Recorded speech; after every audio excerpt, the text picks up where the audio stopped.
स्वागत है आप सभी का अपने YouTube channel the vision science hub पे। कल के वीडियो में हम लोगों ने पढ़ा था जो हृदय से संबंधित वस्तुनिष्ठ प्रश्न है, उसमें हम लोगों ने 25 क्वेश्चन को किया था।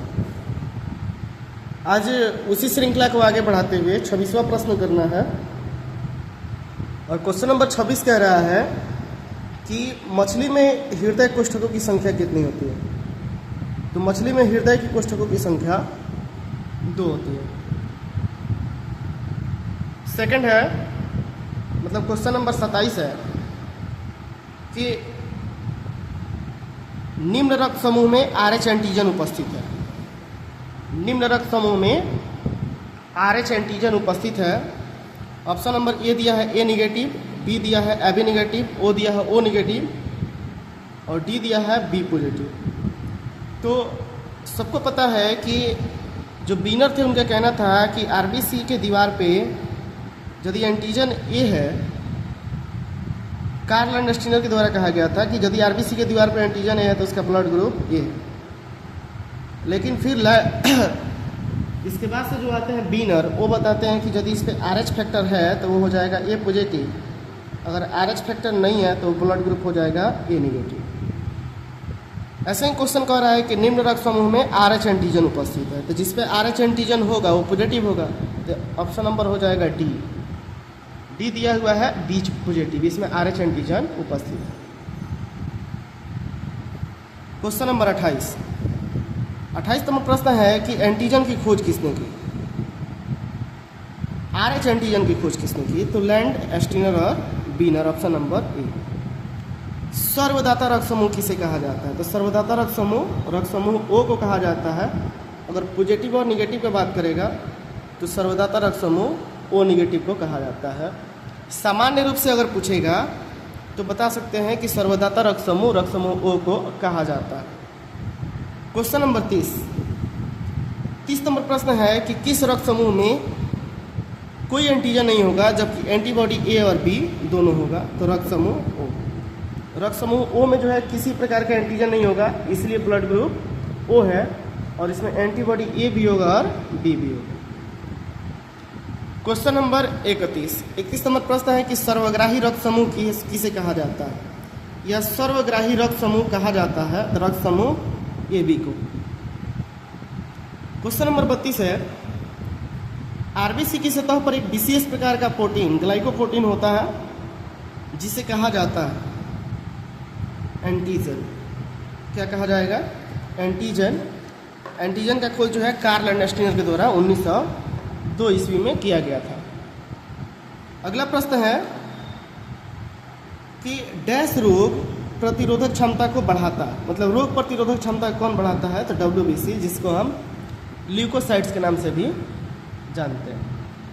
अगला प्रश्न है क्वेश्चन नंबर 34 कि डैश को थ्रोम्बोसाइट्स भी कहा जाता है, तो प्लेटलेट, जो प्लेटलेट्स होता है उसको हम थ्रोम्बोसाइट्स के नाम से जानते हैं। क्वेश्चन नंबर 35 नंबर प्रश्न कह रहा है कि निम्न में कौन कणिकामय, मतलब जो WBC का भाग होता है, एक कणिकामय, दूसरा होता है कणिका विहीन। तो जो कणिकामय होता है उसका प्रकार नहीं है, तो मोनोसाइट्स। कणिकामय का 3 प्रकार, इओसिनोफिल्स, बेसोफिल्स और न्यूट्रोफिल्स। कणिका विहीन का 2 भाग होता है, मोनोसाइट्स और लिम्फोसाइट्स। लेकिन हमसे पूछ रहा है कि कणिकामय का भाग नहीं है, तो मोनोसाइट्स। अगला प्रश्न है कि किसके आरबीसी की कोशिका में केंद्रक पाया जाता है। इसका राइट आंसर होगा ऊंट। एक और जानवर है जिसका नाम है लामा, जो दक्षिण अफ्रीका में पाया जाता है, इसके भी आरबीसी की कोशिका में केंद्रक पाया जाता है। बाकी ये 2 जानवर को छोड़ दें तो आरबीसी की कोशिका में केंद्रक नहीं पाया जाता। नेक्स्ट प्रश्न है कि ऊंचाई वाले स्थानों पर मानव शरीर में लाल रक्त कणिका है, ऑप्शन नंबर ए, घटेगी, संख्या बढ़ेगा, आकार घटेगा, नो चेंज। तो जैसे जैसे हम ऊंचाई पर चढ़ते हैं ऑक्सीजन का लेवल जो है शरीर में कम होने लगता है। ऑक्सीजन का लेवल कम होगा तो उसको मेकअप करने के लिए आरबीसी अपनी कोशिकाओं में बहुत तेज़ी से वृद्धि करेगी, जिससे ऑक्सीजन जो है बॉडी को पर्याप्त मात्रा में मिल पाए। तो जैसे जैसे हम ऊंचाई पे चढ़ेंगे तो लाल रक्त कोशिकाओं का आकार बढ़ता है, यहाँ हो जाएगा संख्या बढ़ेगा। अब हम लोग को क्वेश्चन नंबर 38 देखना है। क्वेश्चन नंबर 38 है कि आरबीसी का कब्रिस्तान या शरीर का ब्लड बैंक किसे कहा जाता है। तो आरबीसी का कब्रिस्तान या ब्लड बैंक पलिहा को कहा जाता है। इसी का एक और नाम होता है तिल्ली। तिल्ली कहिए या पलिहा कहिए। लीवर से सटा हुआ एक संरचना होता है जिसको मानव शरीर में कब्रिस्तान या ब्लड बैंक कहा जाता है। अगला है क्वेश्चन नंबर 39 कि रुधिर के अध्ययन को क्या कहा जाता है। इसका राइट आंसर होगा हीमेटोलॉजी। हिस्टोलॉजी में हम लोग ऊतक का अध्ययन करते हैं, फाइकोलॉजी में कॉक का अध्ययन करते हैं, साइकोलॉजी में मनोविज्ञान का अध्ययन करते हैं। क्वेश्चन नंबर 40 है जब रक्त में ऑक्सीजन की मात्रा अधिक होती है तो वह कहलाता है। ऑप्शन नंबर ए शुद्ध रक्त।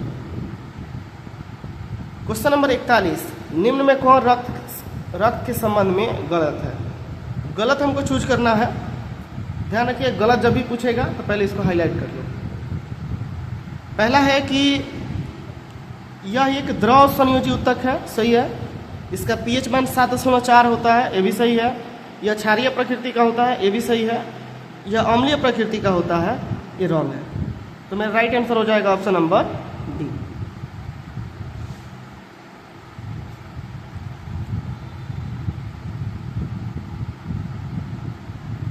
अगला प्रश्न है कि डैश में रक्त उच्च दाब के साथ बहता है। इसका राइट आंसर हो जाएगा धमनी। धमनी में ब्लड काफी हाईली प्रेशर से फ्लो होता है। भ्रूणीय अवस्था में आरबीसी का निर्माण कहाँ होता है। जो इम्ब्रियोनिक स्टेज होता है, जब बच्चा माँ के पेट के अंदर होता है तो उस समय ब्लड का निर्माण बच्चे के यकृत में होता है, लीवर में होता है। अगला प्रश्न है कि डब्ल्यूबी से संबंधित कौन गलत है। गलत चूज करना। तो इसका जीवन काल 120 दिन होता है, यही सही है। ये स्टेटमेंट जो है गलत दिया हुआ है, हमको गलत ही चूज करना है। तो इसका राइट आंसर हो जाएगा ऑप्शन नंबर ए। डब्ल्यूबीसी कितने प्रकार का होता है। तो डब्ल्यूबीसी मुख्य रूप से दो प्रकार का, ग्रेनुलोसाइट्स और अग्रेनुलोसाइट्स। और ये ग्रेनुलोसाइट्स का 3 भाग, इओसिनोफिल्स, बेसोफिल्स, न्यूट्रोफिल्स। अग्रेनुलोसाइट्स का 2 भाग, मोनोसाइट्स और लिम्फोसाइट्स। तो कुल मिला जुला के डब्ल्यूबीसी का भाग जो है 5 होता है। अगला प्रश्न है कि मनुष्य के भीतर पदार्थों के परिवहन के लिए डैश होता है। तो परिवहन तंत्र होता है या परिसंचरण तंत्र होता है।